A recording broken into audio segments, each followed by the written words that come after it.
Hello, this is Ron Henderson, President and Broker of Multi-Real Estate Services in Los Angeles. The other day I was at a meeting with John Nuguez, the LA County Assessor. The primary topic of discussion was a potential modification of Proposition 13 that's been pushed around by the mayor and other politicians. Let's start with giving a quick overview of what Prop 13 is. In 1978, California voters passed Prop 13. It reduced property taxes, but it also gave an element of predictability.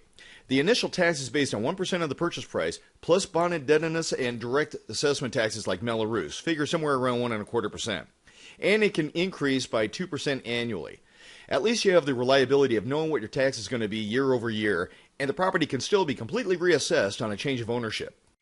The proposition was designed to be applied towards all types of real estate, single-family, apartment buildings, commercial, etc. The powers that be, they know that a blanket elimination of Prop 13 will never pass with the general population. So now what they're talking about doing is splitting up the different property types. They had a hard time figuring out how to apply it towards apartment buildings because of rent control. They would have to modify present rent control laws so there could be a pass-through of some of the extra taxes. But at this point, it looks like they're not going to go after apartments, just go after the commercial properties. They're probably going to attempt to get this potential change on the next election ballot. Now, why would the population vote for this change? Of course, everyone wants better schools, and it's always easier to accept tax increases when it's the other guy, especially an investor or a business is going to pay. Plus, what if they bribe the voters by increasing the $7,000 homeowner exemption to $70,000? That's what's on the drawing board, but before you cast your vote, let's think this through. First, let's look at an example of what an annual reassessment could look like. Under Prop 13, if a property was acquired in 2010 for $400,000, it would go up to $408 in 2011, $416 and change in 2012, and if it was sold, a new assessment would be based on the acquisition price. If it's reassessed annually, then all bets are off. If bought for $400,000 in 2010, there won't be a limitation on the quantity of increase, so you can go to $450,000 in 2011, $520,000 in 2012, and again be taxed on the sales price if sold. This, of course, is assuming that it's an appreciating market. Now, what's the big deal in removing commercial properties from Prop 13? Bottom line is it can generate income, but at what cost?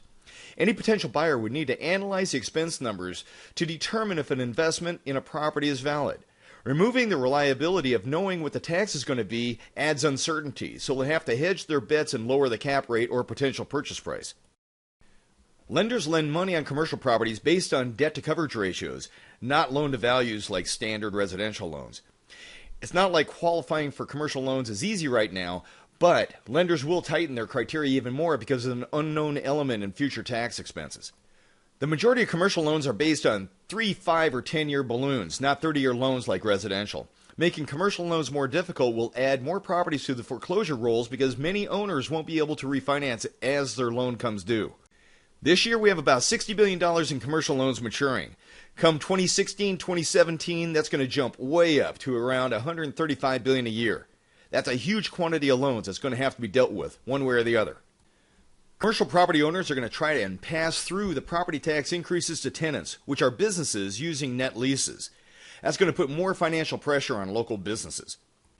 Increasing the property taxes and making it an unpredictable amount may not be a business deal breaker on its own, but it's going to be like death by 1,000 cuts, added on top of all the other negative business elements, especially in Los Angeles. The unintended consequence is a more negative economic environment, lower local employment, and less investment in our region. It's interesting that they're talking about this, since we've actually had a year-over-year increase in property tax revenues. Also, reassessing properties every year won't come without a cost. LA County used to have 1,800 assessors, but because of tight budgets, they've had to scale back to 1,500. The assessor's office estimates they'll need another 1,000 assessors to handle the annual reassessments. Ironically, John Nuguez indicated that because of budgetary reasons, they'll have to do what other regions in the country have had to do. Outsource the work to India. Go figure. Take more taxes from local business and send it overseas. I'm not crazy at all about more taxes, but if we had to just Prop 13, if we just add 0.1 or 0.2% to the inflation factor and avoid all the extra costs to implement annual reassessments and the uncertainty of the year-over-year tax increase, we'd avoid a lot of problems. But I doubt if anything logical is going to come out of this because it's all political, not practical. We'll just have to see how it all pans out. If you have any specific questions, always feel free in contacting me through my website, mres.com, or the email address or phone number shown below. Till next time, take care.